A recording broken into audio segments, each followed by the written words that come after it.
In the past, इसका सवाल क्या बनेगा? व्हेन, कब? Lectures were what? Lectures. Lectures were what?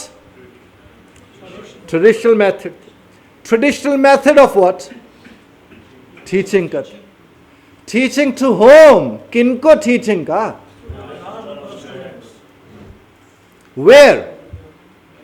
In a classroom. अब ये कहां पर है? अब देखिए यहां से हम यहां तक पहुंचे, कितने W's आए? और इन्हीं 5 से फिक्रा बना है, और इन्हीं 5 की बात इसमें मौजूद है. तो क्या हुआ उसके बाद?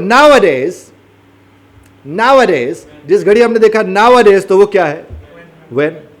New technology, what? New technology is what? Being used. How? जनाबे वाला. व्हाई? To teach. भाई क्यों इस्तेमाल हो रही है? किस मकसद के लिए? To teach. और आपको अब वो याद आया होगा जो इन्फिनेटिव मैंने आपको पढ़ाया था कि टू के बाद जब भी आएगा बेस फॉर्म, तो उसका मतलब क्या होगा साहब? रीजन बताई जा रही. To teach. किनको पढ़ाया जा रहा है? अब जब इस तरह से बात समझ आएगी कि सूरत हाल कहीं दिक्कत तलब नहीं होगी. और फिर मैं आपसे अर्ज कर चुका कि जो ही आपके पास टू के साथ बेस फॉर्म आ जाए और आप उसे रिफ्रेज करना चाहते हो, क्या करना चाहते हो? रिफ्रेज करना चाह रहे हैं. टू के बाद बेस फॉर्म आई हुई है, तो आपने क्या करना है? उसको जेरेंड में बदल देना. यानी अगर टू टीच है तो टीचिंग से शुरू हो सकता है. फिर जब टीचिंग लगाओगे तो क्या होगा? Teaching what? Teaching what? क्या टीच करना है? ये देखिए जनाबे वाला. Teaching what? New technology. भाई किन को? अब टू आ गया स्टूडेंट्स के लिए. अब क्यों आपको दिक्कत होगी उसके रिफ्रेश करने में? क्यों आपको दिक्कत होगी उसको समझने में? अगला टुकड़ा जरा पढ़ के इसको खत्म करते हैं.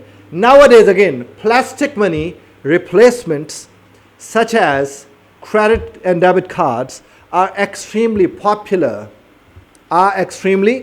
popular even more than banknotes and coins. हमारे पास ये बात आ गई. अब हमने जिस घड़ी इसकी तरफ देखा, हमने कहा ये जो रिप्लेस है, हम इससे भी तो फिक्रा शुरू कर सकते, चूंकि हमें इस बात का इल्म है कि फिक्रा किससे शुरू किया जा सकता है? नाउन से. तो हम क्या कह सकते? Replacement of what? यस. तो बैंक नोट्स की रिप्लेसमेंट है, पेपर मनी की.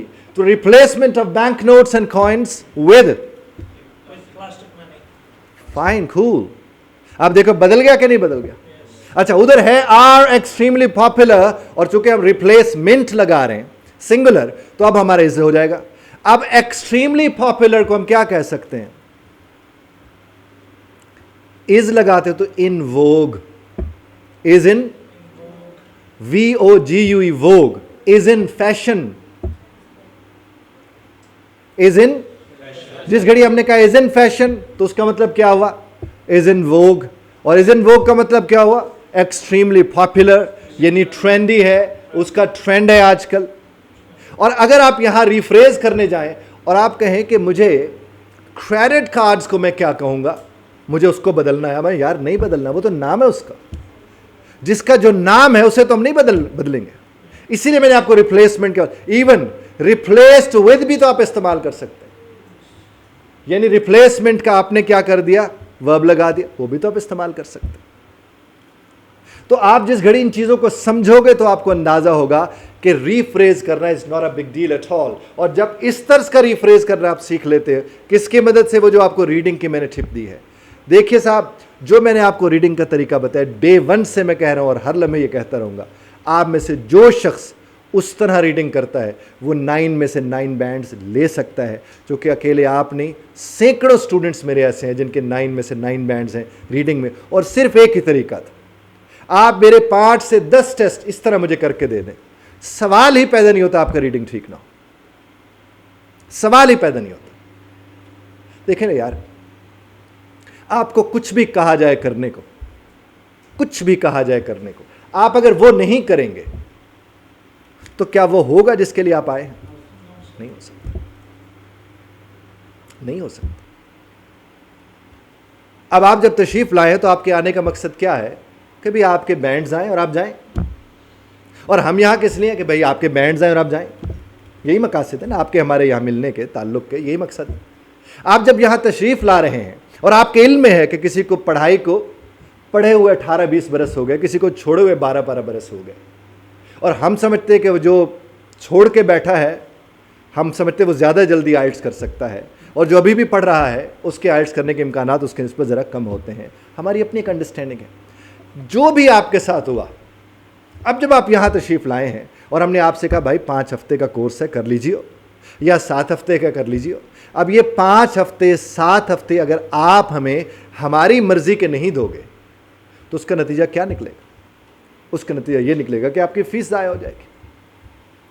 जो यहाँ दी वो भी, जो वहाँ दी वो भी, और उम्रों के जिन हिस्सों में बैठे यहाँ फ़ीस से ज़्यादा आपका वक्त कीमती है।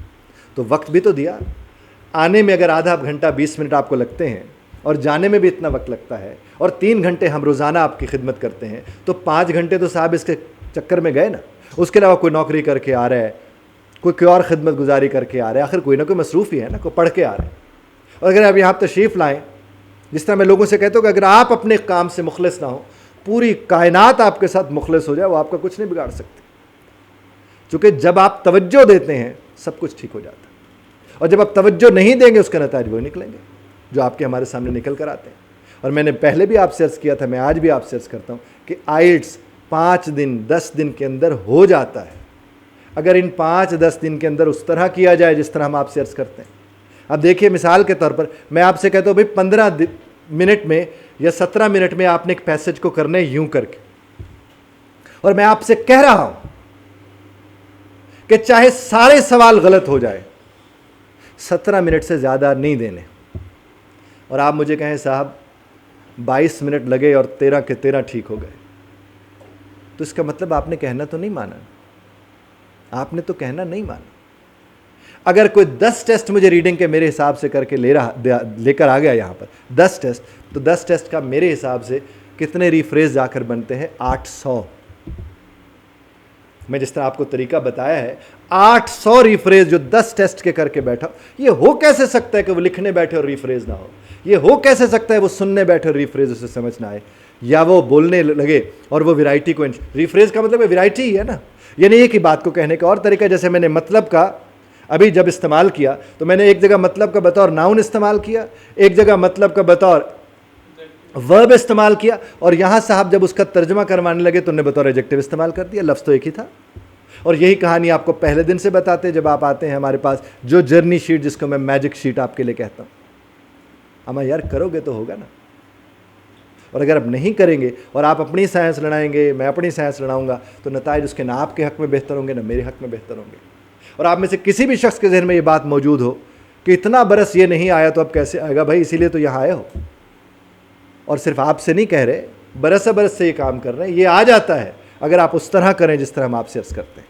और अगर आप उस तरह नहीं करेंगे तो उसके नताइज क्या निकलेंगे, वो आपके हमारे सामने अप्रोच ही है ना। और जिस घड़ी आप उस, अभी क्या होता है, कई लोग आते हैं पहले दिन भी हम कुछ पढ़ा रहे हो, वो आके मैं कहते मेरा तो पहला दिन है। भाई ये मुझे इत्तला दे रहे हो आप, मेरे इल्म में है आपका पहला दिन है, मेरे इल्म में है मैंने आपको अगर इधर यहाँ बिठाया, तो भाई साथ जुड़ जाओ ना। लेकिन जब आप नहीं जुड़ोगे तो उसके नताइज वही निकल कर आएंगे।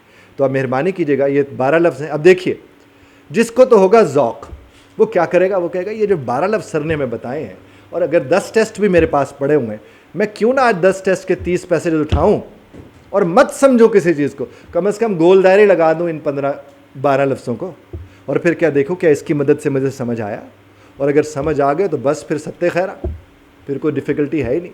और अगर नहीं समझ आए तो आके मुझे कह तो सकता है ना कि साहब आपने तरीका बताया था वो मेरे यहाँ नहीं लगा, ताकि मैं बताऊँ वो क्यों नहीं लगा, ताकि मैं बताऊँ कि वो कैसे लगेगा। और अगर आप वैसा नहीं करोगे तो उसका तो सिर्फ एक ही नुकसान होगा, जो जिससे आप वाकिफ़ हैं, बहुत बेहतर तरीके से वाकिफ़ हैं। अभी डब्ल्यू फैमिली मैंने लगाई, इसके ऊपर आपको बताई कि डब्ल्यू फैमिली आपकी ज़िंदगी में बड़ा किरदार अदा करती है, चाहे वो आप अपने घरों में हो, चाहे वो आप अपने घरों से बाहर हो। आप यहाँ तक कि जब भी जाओगे, आप कहीं मिलने भी जाते हो ना, आप W फैमिली की मदद से नोट्स बना के जा सकते हो। क्या पूछना है, अगर किसी का नाम पूछना है, अगर किसी की जगह का पूछना है, अगर किसी को वक्त का पूछना है, यही कुछ पूछने जाते हो ना, कि जब भी किससे मिलने जाते हो कुछ तो होता है ना, कुछ भी। यहाँ तक कि आप खाना खाने भी जाएं तो क्या होगा, नाउन्स ही है ना। आप अगर घर से तैयार करके चले जाते हैं, भाई ये नाउन लगेंगे वहाँ पर, मुझे ये खाने हैं, क्या क्या खाना है भाई, ये होगा, ये होगा, ये होगा, ये होगा, ये ऑर्डर करने, वो ऑर्डर करने, कब क्या ऑर्डर करना है, किस। अगर वो लिस्ट बना के आप लोग चले जाएंगे, कोई प्रॉब्लम नहीं। आप किसी को जब दावत देते हैं तो उसमें व्हेन और वेयर तो होता ही है ना, कि नहीं होता। और जिनको दावत दी जाती है हु और होम तो होता ही है ना। और फिर जहाँ दावत दी जाती है वेयर होता है ना। और फिर जो पकाते हो वट होता है ना। लेकिन वो पकाए अच्छा, ताकि बाद में किसी को वट ना पड़ जाए। समझ रहे बात को। तो what we have to understand is कि W फैमिली का आपकी हमारी ज़िंदगी में बड़ा कलीदी किरदार है, और अगर आप उसे समझेंगे तो आपकी ज़िंदगी अमर हो जाएगी, नहीं समझेंगे तो आपकी मर्ज़ी। हम तो कह सकते हैं, दावत दे सकते हैं।